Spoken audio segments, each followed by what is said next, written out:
Good morning again, everybody. This is the third match morning roundup here on the Blue Room. I hope everybody's doing well. I hope everybody's staying safe and staying indoors when they can as well. Obviously, these troubling times, but it seems as though everybody's starting to take this advice on board, and I hope everybody out there is doing okay. And I hope you're enjoying the content I'm putting out for you as well here on the Blue Room and on our Blue Room channels and on the Blue Room Extra as well. So before we get into the other stories today, I'll just quickly give you a recap of what we've got coming up and what we've had so far this week.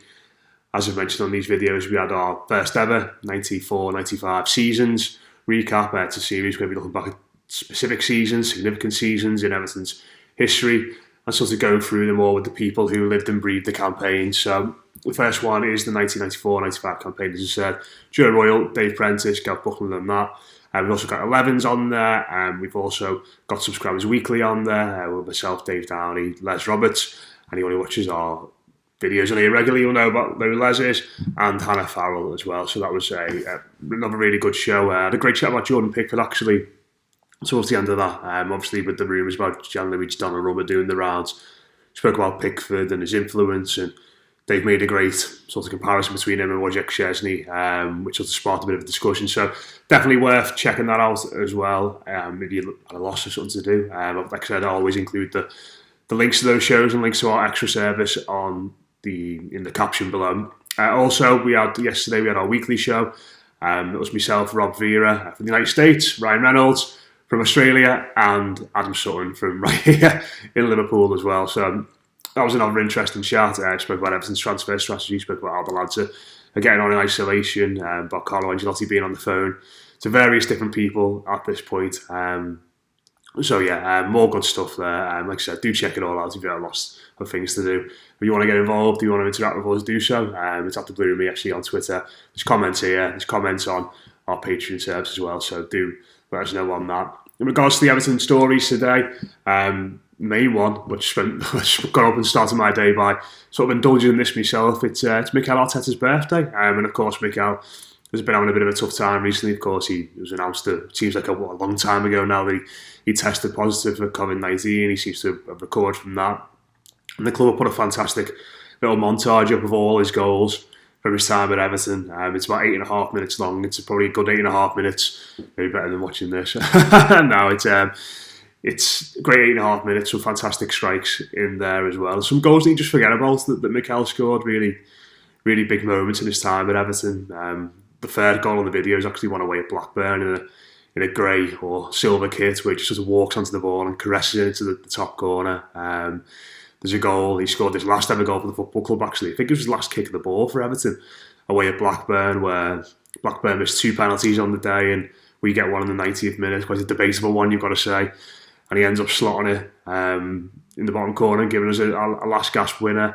But so many great memories in there. Obviously the Fiorentina goal, the derby, all that sort of thing as well. Just a wonderful footballer and someone who you sort of forget the influence he had on the football club. Obviously we had the likes of Tim Cahill and Leighton Baines and Stephen Pienaar doing the business then, but Mikel was a wonderful player. He was sort of the grace and the guile and the bit of stardust, I think, to what was quite a robust and aggressive machine that was built under David Moyes. So, yeah, well worth your time doing that. It's on all the club's feeds if you do get a chance. And like I said, I'll include these in the description below. Elsewhere, there's some talk on Twitter last night between Gary Lineker and I think Roger Armstrong, who obviously has done the Everton Business Matters podcast in the club with ourselves in the past. Lineker was just sort of talking about how he's watched the Howard's Way film, which you absolutely must watch if you're in self-isolation and you're a Blue and you've got nothing to do. That's well worth your time. And Lineker sort of saying that it was, despite only spending a year at the football club and what went on with the European ban and that sort of thing, that it was the best team he played for in his entire career. When you think of the clubs that Gary Lineker played for and all that sort of thing, I suppose it goes to show what a side Howard Kendall had built at that particular time, what a great side Everton were. And I suppose for him as a striker, obviously there's a lot of talk about him coming in and maybe upsetting the dynamic of the team in the long term. Scoring that many goals, getting the service he did, I think he obviously really appreciated the team that was there and the service he was getting from some of those creative players and those midfielders. So yeah, Gary Lineker's been having a chat about the Toffees over on his Twitter profile. Elsewhere, not tons knocking around today.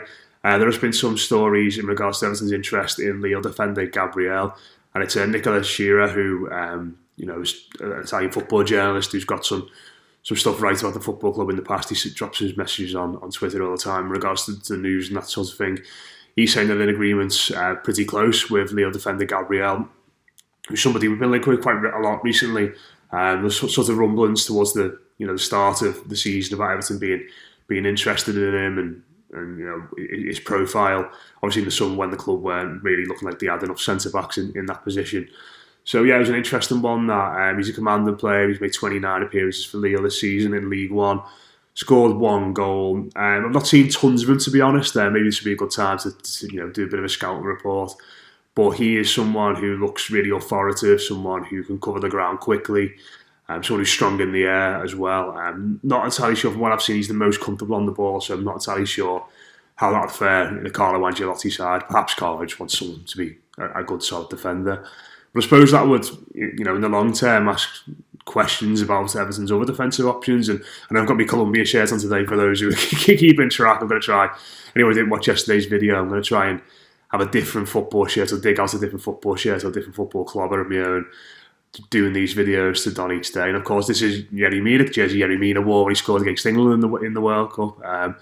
So yeah, it could be an interesting time for him because of course Mason Holgate's signed a new contract and done fantastically well over the course of this campaign because they've probably been one of our best players after Dominic Calvert-Lewin and Richarlison. And I suppose it'd be interesting to see what sort of profile defender Everton look to bring in if they do need to bring one in. They've only got 3 senior centre-backs and Michael Keane there as well. So another centre-back does feel like it's necessary at this point, but do you go for someone who's young and up and coming? Do you go for someone who's going to come straight into the team and start?